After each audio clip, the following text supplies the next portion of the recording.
Welcome to our channel. Good morning to all of you. दिनै 26 तारिख बिमा सरस्वतीनि दिन दिनैनि दिनावहाय लिरनाय फरायनायजों लोब्बा थानाय बेवहाय माखासे गथ'फोर आरो गार्जेनफोरहाय फुजा जाना फैदों आरो बे फुजाखौ माबोरै होयो बेखौ आं नोंथांमोन देखायनो नायखांबाय। जायखिया गिबि आं बयनिसिम अननाय हामलायनाय बे बिमा सरस्वतीनि दिनावहाय आं जासिहरनाय जाहैबाय। दिनैनि दिना जाहैबाय मोनसे लिरगिरि, खन्थाइगिरि, लिडार आरो बिजिरगिरि, फोरोंगिरि, साख्रियालाफोरनि थाखाय बहुत मोजां शान्ति मुक्तिनि थाखाय बेखौ फुजाखौ होनाय जायो। दा नोंथांमोना नायलांबाय थादो। दा बेखौ नोंथांमोना पार्ट बाय पार्ट एसे देखायनो आं सेस्था खालामसै। आच्चा फैगासिनो दङ। बे जाहैबाय फैनाय गोजान गोजाननि बङाइगावनि, सोरबाबा बरपेटानि, क'क्राझारनि, बिजनीनि, बांसिनानो बिजनीनि जाहैबाय आरो। फुङावहाय जाया लोङा होयो। दा माने खिस्रिनि आयजन बाहाय माखासे गावजों गाव थाइसे थाइनै खांनानै बिदिनो माने ब्राह्मण भजन, खिस्रियाबो ब्राह्मण खिस्रि जाहैगोन आरो ओंख्रि एक्सट्रा गैला, खेबसेनो माइरंजों संगोन खिस्रि रेडिखासै। दा फुजा जोबलाय फुजा होगोन आरो सरस्वती फुजानि रेडि जाहैबाय। थारमाने बिमा सरस्वतीया माने देलाय मालाय साब सिखोनखौ मोजां मोनो आरो बेनि जेनाखि बावनायनि जेनाखि स्टाइल, बैयाव नारेंखल घट दङ, मोनथाम फाथालि आरो धुना मोनथाम, गथ'फोरनि लिरनाय फरायनाय बेफोरनि बिजाब, फावथेन, बिबार बेखौ होबाय। ओमफ्राय मोनसे बिराद इम्परटेन्टआ जाहैबाय माने मन्दिराव हो, न'आव हो, स्कुलाव हो, माने पलास बिबारा बिराद दरखार जायो। बारसेब्लाबो स्थानाव गोलैनाया बिराद दरखार जायो। खारन कबि, लिरगिरि, सानस्रि, दार्शनिक माने बेफोरखौ सृष्टि खालामो बे पलासजोंनो। लिरगिरि, खन्थाइगिरि, थुनलाइगिरि जानो हानाय। आरो बेवहाय माने गार्जेनफ्रा बांसिन दङ, गथ'फ्रा स्कुलाव थाङो। 26 जानुवारिबो जाहैबाय, सरस्वतीबो जाहैबाय। माने बिमा बिफाफ्रा गथ'फोरखौ खेथि बाथि जोथोन लायो, बे मोनसे प्रुफ जाहैबाय। दानि जाखांफुनाय बर'फ्रा नायदो, गासिबो बांसिनानो गार्जेनफोर गोजा, गथ'फ्रा गैया स्कुलाव, बिजाबफोरखौ लानानै फैदों, फुजा होनो फैदों। गोबां भक्तफोर दङ। मदन सर ভাল ना? ঠিক আছে, ভিডিও বনাইছো, ভাল লাগিছে না? আপনি প্রায় আহে প্রত্যেক বছরে? প্রত্যেক বছরে আহি আছে। ঠিক আছে, এবার 3 বছর হল। 3 বছর হল না? ঠিক আছে দে। बे जाहैबाय जोंनि देवस्रोन हारिमा ब्रह्म ब्रैथो दालासा आश्रमनि बिमा गुरु उथुला देबीनि लोगोसे भक्तसारि। बेवहाय माने गासिबो हिन्दु धोरोमजों लोब्बा थानाय बाथौनि आरो सोरबाबा बोलिनिबो थायो। बेहाय फोथारस्रांनानै साब सिखोनै बेहाय फुजाखौ होनाय जायो। फुजाया बावैसोनो जासिगोन। माने गासिबो हिन्दु धोरोमजों लोब्बा थानाय भक्तफ्रानो बेहाय फैनो हायो। जोंनि देवस्रोन हारिमा ब्रह्म बोराइ बाथौआव माने जाथि धोरोम जेबो एक्सेप्ट हिन्दुनि बादै रावखौबो बासिनाय गैया। मात्र मुस्लिम आरो ख्रिस्टियाना बेवहाय एलाउ जाया आरो। जयग' होनो रेडि जाबायानो, जिरायजोब्बाय। बेवहाय दा जयग'नि सिनखौबो एसे देखायनोसै आं, लालांबाय थादो। जेराव दसा गोलैदोंबा आत्मा रेखायाव दसा गोलैदोंबा खर'आव दसा गोलैदोंबा आथिं जेराव आखाइ जेराव नाभियाव देहायाव जि रेखायाव दिनै सावनि रेखायाव दसा गोलैदों, दिनै बे रेखा दसा दिनै नोंनो आफा सुज्रदों, नोंनो दिनै ग्रहनि राजा जानानै बे फिसाफोरनि खाफाल रेखायाव जि देहायाव जि रुबाव जि खहराव फिसाफोरनि रेखायाव दसा गोलैदों, बे दसाखौ साव सोबोन दसा गोलैनाय, बान बानजर दसा ग्रह नक्षत्र दसा गोलैनाय, मांगलिक दसा गोलैनानै थानाय दिनै ग्रह दसा जि दसा गोलैदों, जि बान दसा गोलैदों, बेखौ जाहाथे बे सा सिरिकानि बे थाखो मोनथाम दाहाबनि रेखायाव दिनै सा सिरिकानि बे ब्रह्मानि गेजेराव माइनास खालामनानै बेनिफ्राय बख'नानै लानानै फैनानै फिसाफोरनि खाफाल रेखाखौ सोरां खालायना होनांगोन।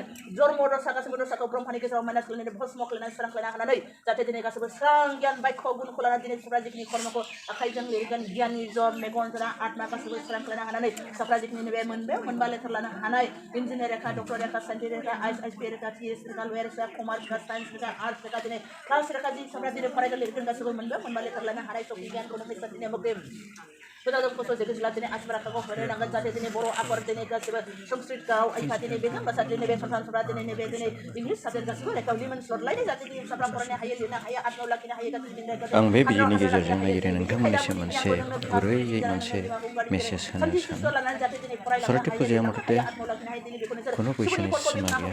जन्मनिफ्राय थैजासिम मथथे जों मानसि थांनानै थानायाव माने गोबां खायदा बुद्धि गियान नांगौ जायो। बेनि थाखायनो जों बिमा सरस्वती फुजाखौ होनाया बहुद दरखार जायो। आरो लोगोसे माने ओरैबायदि माखासे उन्दैफोर थायो लिरनाय फरायनायाव जायफोरा माने गोसो ज'आ बेफोरखौ बेबायदि सरासतिनि फुजा होयोब्ला माने बेनि नेगेटिभ जेनाखि एनार्जि बेफोरो दानगार जायो पजिटिभ माने फरायनायाव गोसो गुदुं जायो आरो मोनसे इम्परटेन्ट खोथाया जाहैबावबाय सोरनिबा गथ'फ्रा ओरैबायदि थायो माने खुगाया थाब गेवदुआ जायो आरो लिरनाय फरायनायावबो थरथ्ला जायो दा बेफोरबायदिनि थाखाय बे बिमा सरासतिनि फुजाखौ होयोब्ला बेफोरबायदिया दानगार जायो आरो माखासे नियम निथि दं बे मथथे आइडियास्टिक माखासे गुरुफोरनियाव बेबायदि खायदा बुद्धिया थाखाजोबखायो बेफोरखौ मारै खेंफोरनांगौ दा माने जायखिजाया बिमा सरस्वतीनि मोनसे मोजां नामानो जाबाय हांस बानि एबा बिद्यापति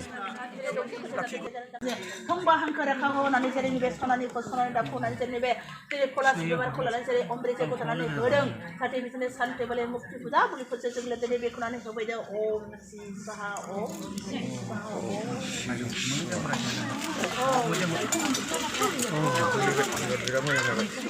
om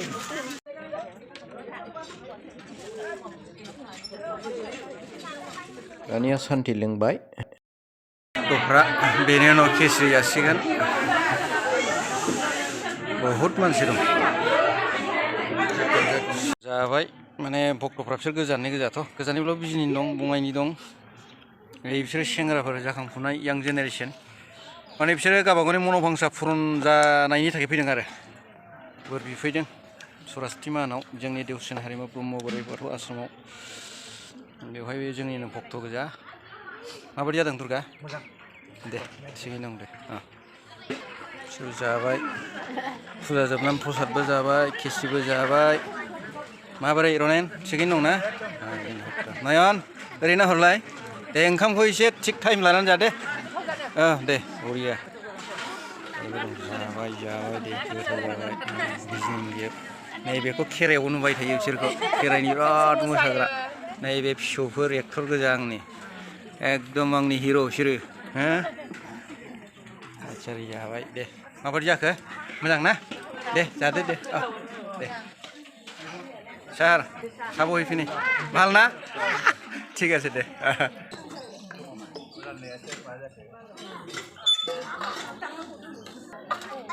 थारमाने जोबनायनि बेलायाव जाबाय आरो बे फुजा जोबनायनि उनाव जे खिस्रि जायो बे जोंनि मथथे जोंनि आश्रम बा मन्दिरावहाय मोनसे परम्परा आरो बेखौ मथथे गावबा गावनि फैसा सान्दा थाइसे थाइनै 10-20 थाखा 50 थाखा बे खांलायनायजों जायो आरो गोजाननिफ्राय फैनाय जाहाथे फुङाव जाया लोङा फैनाय माने बेनिफ्राय ओंखाम उखैनानै जाहाथे थांनाङा बेबायदि आरो खारन जोबनायावथ' मानसिया जायोना जानानैसो थांनानै थायो बेनो जाहैबाय आरो